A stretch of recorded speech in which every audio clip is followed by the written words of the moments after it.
People think podcast guesting is about getting in front of more people. And while that is true, you do get more reach, more exposure. And if you're shooting for those bigger shows, it might help. But most of the time, it's not going to lead to clients. And you're assuming now that guesting is not working. But guesting isn't just about the visibility strategy.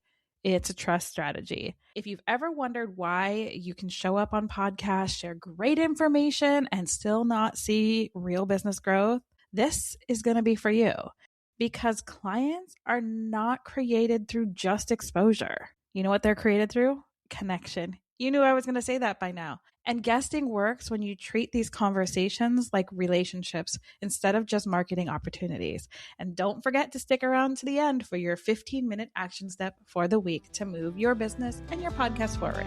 All right, let's get into it. Welcome to Podcast Story Selling.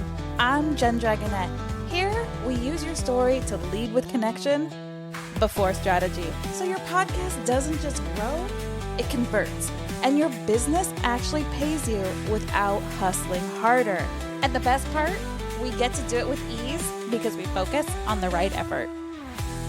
This is one of the most common mistakes people make when podcast guesting. It's approaching it like a performance. It's approaching it like a transaction. You're preparing your talking points. You're rehearsing that bio. Let me tell you, short and sweet. We don't need to all know all the things. We need to just get right into it. And you're looking for that moment while you're having the conversation to just slide your offer in, because it's better than just like blurting it out at the end. Because we all know those last pitches in the last 20% of your episode are probably likely not going to get heard. So you try to find ways to slip it in. But you're missing the entire point by doing that. When you're a guest on a podcast, you're being invited to someone else's community. You're stepping into a relationship with the host. And that's where I've built most of my businesses. This is stepping into their community, their people, something they've already built. And that's trust. You have to be able to step into this and use this based on that trust instead of just going into it of what can you get? How can this benefit each other mutually? And I think between this and the podcast pitches that show up in your inbox that mean nothing to you, because now that there are so many companies out there that are just using AI, half the time I'm getting pitched for things that don't even belong to my show. But when somebody actually does say yes, they're trusting that you're going to hold their audience just like you would want to hold your own, like your family. So this is something that you get to use, and it gets you some extra added benefit and street cred and respect because they're trusting you with an audience they've already built. People do not become clients just because they heard your credentials. And this is the same thing when your offers. If you're billing your offers and you're like, yeah, you get 3 one-on-ones with me and you can Voxer me anytime for the next 30 days. And we're going to go through this and I'm going to build you a podcast blueprint for the next 90 days. And we're going to go through this, this, and this and grab my podcast glow up. And I'm not telling you why my glow up is for you. That's where it becomes a problem, right? They don't care. You don't care. You don't care I have a master's degree in marketing. You don't care that I have been in the podcast industry for 6 years now, deep in the throes of everything. That's not something you care about. You want to know how I'm going to get you from A to Z. You want to connect with me as a person because there's a million other people doing it out there. Maybe they're not doing it without social media, but there's a ton of other people that could teach you the same thing that I teach you with storytelling and how to build your podcast around your story to build your business. So these people are becoming your clients because something inside them softened while they were listening to you speak. They felt understood, less alone. Like, oh, me too. When they can see yourself in the story without having to relive the trauma, then, that's great. If you go back to the beginning of January, this year, January 2026, you'll see there's a whole system of pulling out those little micro pieces so you don't inundate your people. But when you're guesting, that's asking a lot. That host has already built up a community, no matter how big it is, of people that trust them. And they're trusting you to care about their community the same way that you would care about everyone else. This is why guesting outperforms most other content strategy when it's done well. One meaningful conversation can do much more for your business than weeks and weeks and weeks and weeks of posting onto social media and trying to get all the attention and look at me, wherever you're showing up. this one-aligned guest appearance can really lead to referrals, collaborations, partnerships, and clients that go far beyond just that episode itself. Vice versa. If you have somebody on your show as a guest, like I said last week, the majority of my business was built because I did an interview-only podcast. And now those people are my fans. They've had conversations with me. I've built the relationships and they refer me. This is how I build. I build on making genuine connections because you never know who knows someone. And it doesn't matter about the size of the audience. Some of these bigger shows, you're going to have less reach than you believe because these bigger shows, they're not going to be able to go deep with you because they're pumping out these interviews. It's the quality of the connection over the quantity of the people listening. Again, it's the quality of that connection you're making, whether that's the listener and you're connecting through your story, and making them feel seen and heard, and you're actually supporting them along the way. And you're going at this like it would be, you speaking from a stage. You're not just selling, you're leading people through something. It's that connection piece. I've seen people guest on the smallest show and walk away with multiple clients because the conversations were real, grounded, and service-based. Does that mean you have to overserve? No, that's the burnout level that I got into, was serve, and I never sold. That doesn't work either. There is a balance, but you have to go into these guesting appearances in a manner that is really, it is service-based. And you're talking with story because you truly believe that you working with the person, the services you offer are actually beneficial to that person. Like it would be, a sin to not share and do these things. You really have to pay attention. And on the flip side of that, I've also seen people guest on really large show and get absolutely nothing of it because they treated the episode like a stage instead of a dialogue between two people. And I've also had really big guests on this show. Like I was stoked when I had John Lee Dumas, Entrepreneurs on Fire, on this show because I'm like, oh, all of his audience is going to do so great. They're all going to spill over. And it didn't do anything for my show. Great conversation. It did help a little bit that I did take it from his normal conversations to we talked about sleep. So his audience did come over a little bit because it wasn't something at that moment he was talking about. I was one of the first shows he was talking about sleep on. So that helped me a little bit. But I was like, oh, great guest, big guest, all these things. And I've have clients that have paid to be on some of these big shows because a lot of the big players, they charge you to show up. And, their audiences are so used to getting stuff that we got some trust from that, but we didn't build like we thought. So I don't want you to look at shows and be like, oh, they've only got 20 episodes in and I don't know, there's just no engagement. Like that doesn't matter most of the time because even if they had 10 listeners and one of them was like, oh yeah, I feel this. I trust the host enough to listen to the other person and you got one person in from that interview. That's way easier than trying to find one person on social media to come back and get in your funnel and whatever, get into your sequence so that you can have conversations with them and lead them into other things. And now that we're in a trust recession, like you got to borrow the trust of other people. So really think about this. Like don't just go and with the intention of pitching and making, all this money. Go with making a connection with that host and their audience. That's the difference. It's not about just being another platform, another stage. It's about how you show up inside the conversation. When you stop trying to control the whole outcome and start focusing on connecting, guesting actually becomes fun, becomes relationship builders, and it's not transactional. It becomes transactional because it does increase your revenue because people do come in. But your story is what's going to give you the context and your expertise. And if you have the opportunity to have a two-way conversation about that, that's a gold mine right there. They show you how you arrived to your own perspective. Like as you're telling your story, how'd you get here? Why is podcasting so important to me? Because it saved my life. Like sharing these stories allows listeners to see themselves in your journey, how they're going to see the transformation, what's possible. Doesn't mean you're sharing every detail, but you're also connecting with someone else. Have you ever just been somewhere and just gotten so wrapped up in what somebody was telling you about a story that they lived through, or they went traveling somewhere and they told you about like some local population or whatever? Got to head over, hang out with Lisa, sip tea with me.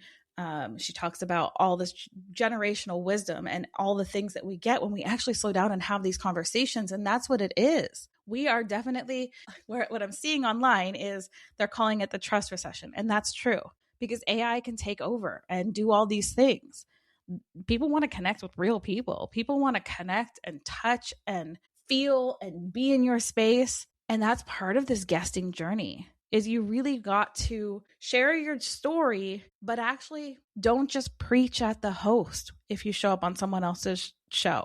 Like, make it a two-way dialogue if you can. When listeners listen, I want them to think, oh, she gets me. The trust is already there because the host is sharing you with their audience. So there's a trust already there because their listeners trust that host. So they kind of, trust you also. This is how conversations create clients. Guesting also builds something that just matters way more than revenue. It builds a community, whether that's the host that was on the show, whether that's people that have listened to the show that come over to you, whether the host knows somebody else. If you create this as a relationship builder, guarantee you will get farther in your business and it will bring you more revenue. It's just how it works. When you guest and you thoughtfully connect, you're connecting with that host. You're connecting with their listeners. You're joining a network of relationships that you can continue long after each episode ends. And this is why so many people fail, is because as soon as the record is off, you never contact. I did hundreds of interviews between this show, Feed Your Business with Love, and then I have a couple of other side shows. I got one letter in the mail as a thank you. And I am really good friends with that person now. I have gotten like 3 people that have reached back out after having the interview that said thank you. And you know what happened with all the other ones? Even if I put it out and I didn't send them an email, no one ever followed up. I followed up with all of them, or at least with the people that I wanted to continue the relationship and the networking with. But it's a relationship. It's not just transactional. This is why guesting can feel energizing instead of draining when it's done correctly, because it actually builds something. So stop feeling like it's just marketing and start feeling like it's a relationship builder and watch your business grow. So like I promised, your 15-minute action step of the week. You know what we're going to do, right? We're going to talk to people. Yes, we are. So I'm going to call this the guesting connection. I want you to set a 15-minute timer because, again, these are 15-minute action steps. First, I want you to think about the last podcast episode you listened to that you genuinely connected to, that stayed with you, that you wanted to share, that you wanted to do the things.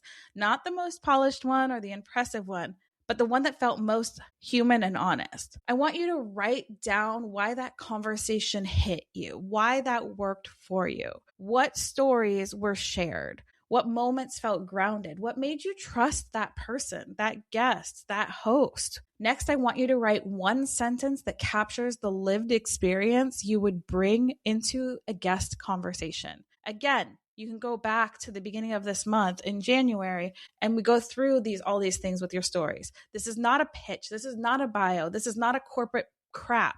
This should sound like something you would say in a real conversation. For example, because I spent years doing this the hard way, I help you find a simpler way because podcasting can be hard. Or because I burned out trying to do everything, now I'm helping you focus on what's something that is sustainable and you're not constantly feeding the content monster. Finally, choose one podcast you genuinely enjoy and respect, because you know you have some in there. Reach out with a short message that explains why their show matters to you and what conversation you would love to explore together. I don't want you to do this as a mass pitch. I do not want you to copy and paste this to everyone. I want you to actually a show that you're currently listening to. And if there's not one that you think you can pitch to like do interview swaps or to just be on there, just send them a genuine note that tells them about their show and why it matters to you. You have no idea how far this goes. I know that you've seen in your ratings and reviews and all of those things, like you have seen how those feel. I want you to send something like that to somebody. It can be a pitch. Get that conversation started so that you can pitch them. Because if you start telling them about their show and then you start having actual engaged conversation with them, but remember, show them what they get too. Show them you listen to their show. Show them you're willing to share with your audience. Show them those things. I want one real invitation. Maybe they're not somebody that you want to be on their show, but you want them on your show. Same thing. Pitch them to be on your show. Love your podcast, blah, blah, blah, blah, blah. I'd love to have you on my show talking about this. One real invitation. And I double dog dare you not to use AI or ChatGPT to write the invitation. This trains you to start approaching guesting as relationship building instead of just mining for someone else's audience. This matters because, this is going to compound over time. The relationships are going to build, trust gets built, and then the conversations start building and compounding on each other. And then all of a sudden, unlike all the other platforms, the things don't just disappear overnight. You actually get to keep building and you see the fruits of your labor, because I go back and I'm like, I have a list of 300 people that I have had genuine conversations with that I've actually had on my show or been on their show.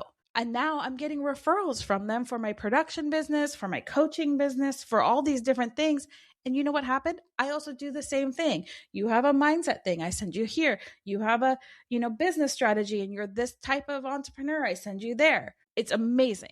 Absolutely amazing. So when you focus on connection first, everything else follows suit. Your clients come in, and then guesting stops feeling exhausting and like a used car sales pitch and icky. And it feels really aligned. That's how guesting becomes a growth strategy instead of just another thing you do on your list. We don't want that. Oh God, I got to pitch again, blah, blah, blah. No, we want this to be, who do I get to pitch with? Who do I want to try to make a connection with? Who do I want to do this? So if you want help turning your podcast into a connection-driven growth engine, I do offer a free CPR audit. This is 30 minutes with me where we look at your podcast and your business as a whole, because it has to be a holistic strategy, right? There's no sales, there's no pressure. After the 30 minutes, if you want to talk about working together, we can. If not, that's fine too. But you'll get to pick my brain for 30 minutes and give your podcast and business a little CPR. Let's resuscitate what's already working and building your business and your community around it. Let's talk about how a pitch strategy together. This is 30 minutes with me, podcast CPR. I won't promise you there's no pressure to go further. If you want to work further, yeah, there's ways to work with me, but that's not what this is all about. This is about me giving you 30 minutes to look at your podcast. So we're talking about how does this scratch my back because I'm scratching your back. This also gives me market research. So I do get something out of it. I get market research. I get to know what you're actually needing, how I can support you. And that helps me build the content for my podcast, for my Substack channel, for my business. And it helps me build out my offers and my masterminds when I release those. So that's what I get out of giving you these 30 minutes. So it is a give and take. Even if you choose not to work with me, we've both gotten something out of it. So next week, we're talking about why nothing is working. And I bet you that it's not the problem that you think it is. All right, now go out and make today amazing, because you are beautiful, you are wonderful, you are worthy, and your story deserves a microphone. Now go do the thing.